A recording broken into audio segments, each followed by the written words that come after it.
Mr. President, other excellencies, distinguished guests, the journey to this event was long and arduous. It could not have been possible without the support and collaboration of many parties and individuals. So permit me, Your Excellencies, distinguished guests, to recognize and appreciate just a few. Let me start with Your Excellency, Mr. President. Your sustained support and encouragement over the past 8 years have been, and for me personally, a source of great motivation and strength. At times, when I felt like really giving up, your confidence and quiet words of assurance have been the difference. Mr. President, I want to thank you from the bottom of my heart for this encouragement and making sure that this project is possible.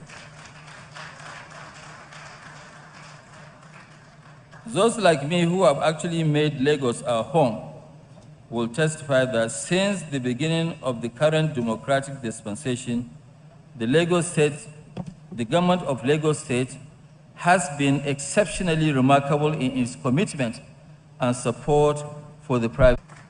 From the tenure of the President-elect, His Excellency Asiwaju Bola Ahmed Tinubu, who established this Lekki Free Trade Zone, to the incumbent governor, His Excellency Babajide Sanwo-Olu, who has been most proactive in ensuring the successful execution of this project, the state government has indeed demonstrated great commitment to promoting an investment-friendly climate, which made it possible for our group to invest over $30 billion in various industries in the economy over that period.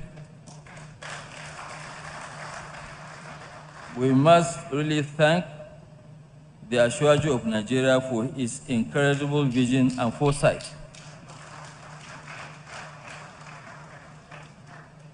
I would like to also express our deep appreciation and gratitude to the Lagos State government and its successive governors for the resolute facilitation of this enabling environment. The Federal Ministry of Petroleum Resources and its various agencies, especially the NNPC, our partner, has helped to steer this project to this successful event. Under the leadership of Mele Kyari, the NNPC has extended their full support and backing to ensure that no obstacles stand in the way of our progress.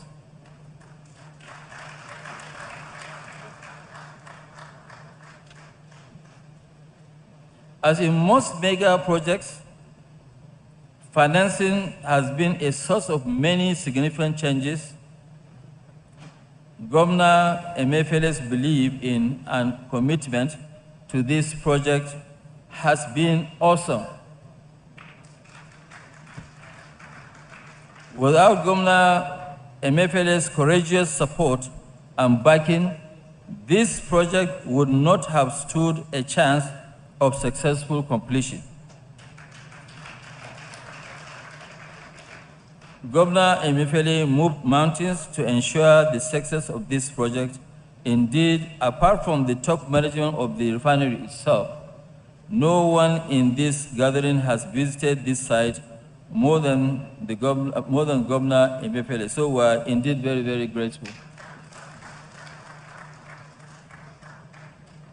To our bankers and financiers, both local and offshore, have demonstrated a great deal of patience and indulgence in seeing us through many difficult times, including the COVID period. I must especially appreciate the Afrexim Bank and its president, Professor Benedict Orama, CON, whose unwavering support, encouragement, and thoughtful advice have helped us to overcome even the most daunting challenges. Professor Orama, I want to thank you not only for this project. I want to thank you for the great job you are doing for Africa as a whole.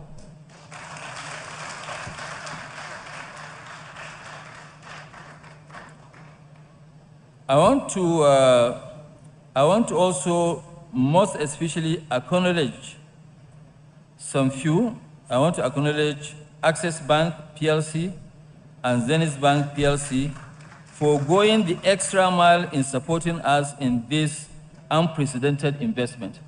All the banks they have helped, but these two banks are at the head, Access Bank and Zenith Bank.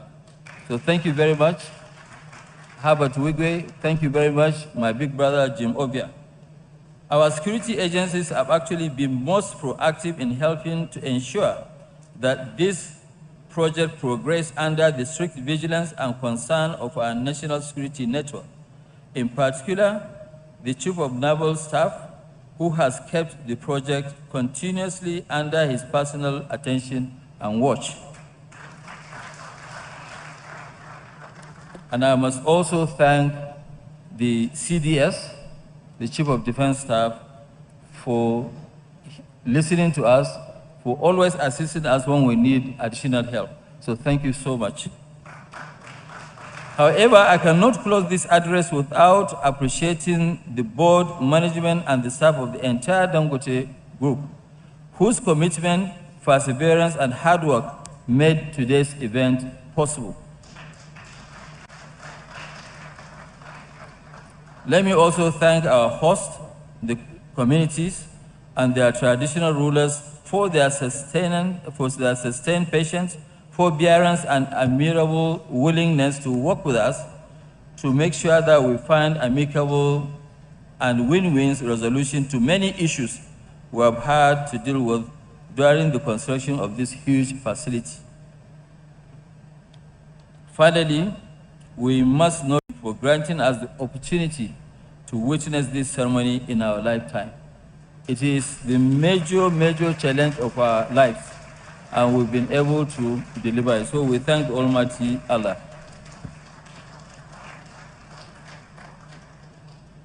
I want to also welcome the Senate President, Senator Ahmed Lawal, who came in. I'm sure it must have been the traffic, and also the chairman of the ruling party, which also, is somebody that has actually been very supportive. So, Your Excellency, you are very welcome. Your Excellencies, distinguished guests, I want to thank you for attending this commissioning of this, and I'm really very sorry we started a